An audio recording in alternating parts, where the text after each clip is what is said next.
Guys, welcome back. Christian said I should really do better about talking into the mic. Hopefully this is working much better for y'all. So today we got something that you guys are not going to believe. Unbelievable. Came in this morning. Okay, I got it. That's why I don't do it that way. And look at the parking lot. Holy Toledo. How many customers were here this morning? Like 50. Wow, 50. Yeah, so I, just came in. I was, eating some breakfast and smoking a cigar and reading a newspaper with my feet on my desk. And I just saw just paperwork flying everywhere. They had a sales extravaganza. Believe it or not. I wouldn't believe it because it didn't really happen either. So we're moving things around. We're cleaning up the parking lot. We're down to one rental trailer that's not out right now, and we need to get that one ready to go out. So we're having to move that. So while we're moving that, we're moving everything else. My man Joe's over there getting the parking lot swept up while there's nothing on it. You don't see that view very often at all. Matter of fact, because of the fact we can't even move in here sometimes. But I did have where did Corvette go? Okay, so sitting here when I walked in the office was a blue Corvette that now's not here. And that was a part of this video. Believe it or not, I do stay a little bit busy. So my guys typically deal with the customers as best they can until I got to step in, do what I've got to do. But this particular customer was referred from a good friend of mine. Actually one of my gym instructor guys that I work out with. And that sounded a little funny, but it's not funny. Anyway, gentleman's probably in his 70s, if I had to guess. Maybe older than that, but I'm a bad judge of age. You guys wouldn't think that I'm only 23, but anyway, so that's why I'm probably a bad judge, He wanted to come see me specifically. So I went across the street, showed him the car, 5,000-mile Corvette. Can't get much nicer. 11-year-old car, 2014 model. Beautiful, the exact color he wants. He owns several Corvettes. He currently owns a few Corvettes. He was on the fence of this one and a brand new one. And he's going to get this one. But I spent some time talking to him, and I'm going back to what I told you guys before on another video that you should watch if you haven't. The thumbnail's probably a little deceiving. It says how to make millions in the car business. It's about real estate. If you want to make millions, you need to do real estate. This guy, extremely well off, writing a check for the car, owned a couple buildings that I recently had saw for sale that I had interest in. Lo and behold, guess where he made his money? Real estate. He also did, this is very interesting, you get those little mailers sometimes, Groupons, coupons, a little thing with a bunch of coupons and stuff in it. He's one of the founders of that. He worked for somewhere, and then he went on his own doing it, and turned out that the company that he worked for ended up wanting to buy him out. So it worked out pretty good for him. He sold the company, reinvested that money in real estate, and just kept going and kept going and kept going until he's at a point now he just is enjoying life, which is excellent. I think everybody should do that, especially, whatever age you get to that you're comfortable, you should do it. But back to real estate again.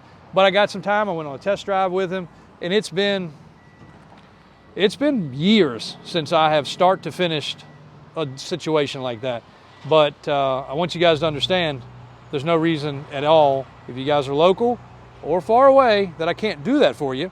But I don't also want you to find it rude when I can't, because I did have some things I need to do today that were going to take me off site, but I was here. If I wasn't here, it would have been Christian or Mike or my mom or AJ, somebody with him, somebody test driving. Would he have felt as comfortable? I don't know. But I want you guys, I instilled this yesterday in Christian, and AJ knows it as well. Everybody here is part of this family. Everybody here works within the same code of ethics. Everybody here has learned under my father or in-law through me, which I learned from my father, and Mike. Mike was a business owner. Did not always work for me. He's worked for me for a long time, but he went through those bumpy roads of owning a business and also ran a very ethical business. And in doing that, you know, you don't do as well. You know, if you're not a shady car dealer, you don't make as much money, unfortunately. But I want you guys to feel comfortable with whoever you're dealing with here. If you need to get me, you may not get me for a day. My voicemail says it may be 24 hours before I return a call to you. If I'm out here on the lot doing these little projects, if Alvin needs me helping, I'm underneath a car holding a bolt for my uncle. I'm over here helping Alvin hold a hood up to pressure wash.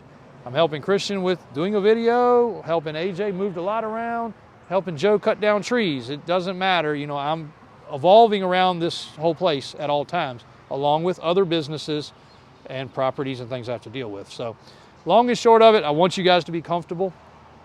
Our customer base is always evolving, always changing. Another thing that ended up happening 3 or 4 times last night, and it's a big takeaway, the way most dealerships work, is a lot of our square body customers, oh, he's getting ready to hook up to that trailer. Pause it real quick.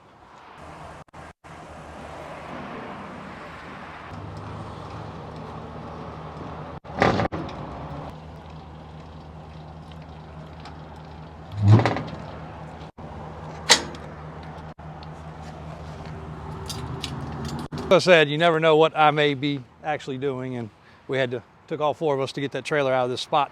It was not real convenient, but we got it done. But what I was saying before that is it's really very nice to have our customer base that we have. Some of our square bodies that we bought recently, very high-end square bodies from customers, and you know, they got rid of it for different reasons. One was going through a situation at home, I think maybe a divorce. One was just building some more toys. One was getting ready for another project, adding onto their house. One was adding a classic car to their collection that they had dreamed of having forever and had to sell the truck. But the best part about it is we still communicate with them. You know, those trucks come into us as some of the best trucks in this world. Still spend weeks sometimes in our shop, rerunning lines, rerouting things, taking V-belts off and putting serpentine systems on, adding air conditioning, adding power steps, changing the steering out, sometimes adjusting the height of the lift, different tires and wheels. There's no telling what we may do to a truck like that. But the best part is we have such a good relationship that I'm not only texting sometimes with the new owner that's bought the truck already, but I'm texting with the old owner that had it, loving the upgrades, loving seeing the progress, loving seeing the upgrades. Whereas I feel like that doesn't happen very much, because say the customer wants $75,000 and the dealer goes and beats the people all up and pisses them off, and they may still strike a deal, you know? Maybe they will take 65 or 70, but you know, when we go, if the truck's worth the 75, we're paying the 75. Now, it's got to be damn well worth it, you know? It's got to be as described. But I feel like we retain that relationship. Matter of fact, I have sold vehicles to some of the guys that I bought from that were in, you know, sometimes bad spots. Sometimes they don't need the money. They're just getting rid of a toy to get a toy.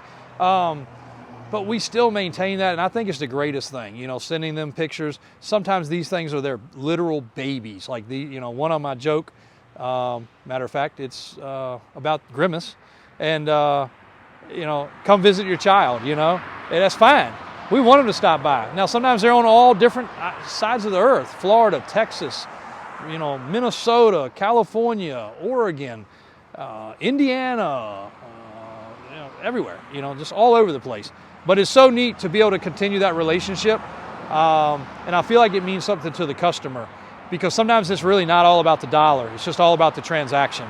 And sure, we're in business. We got to make a couple bucks. But you know, if I tell a customer, like a couple of these ones that I had, I told them, I was like, look, it's a great truck, and I'm not going to make a video knocking it. I'm just going to do the things we need to do, and we're going to turn it into our baby. We might use it for 3 shows. We might use it for 5 shows. We might use it for 10 shows. We might sell it tomorrow. We might morph it into a whole different animal. I don't know, but it's ever changing. You know, it's what keeps it fun. That's what keeps us being able to bring content to you guys. And that's what we enjoy more than anything, is being able to bring you guys that content. Coming here for a tow truck, or we don't work on Volkswagens. So no, I didn't buy one either. It has tags on it. But we really do appreciate it, guys. It's a big deal to us on all aspects. Also, remember real estate. Thanks for the business on the Corvette. That's going to be a beautiful car going to a great home. And we'll bring you some more content as we're moving the lot around. We do have it on a time lapse. So that's showing everything that's happening on the parking lot right now. And that should be an interesting video, even though we kind of got sidetracked for a minute. We're getting it done. So thanks, guys. Davis Drives on YouTube's Davis Auto Sales, Richmond, Virginia.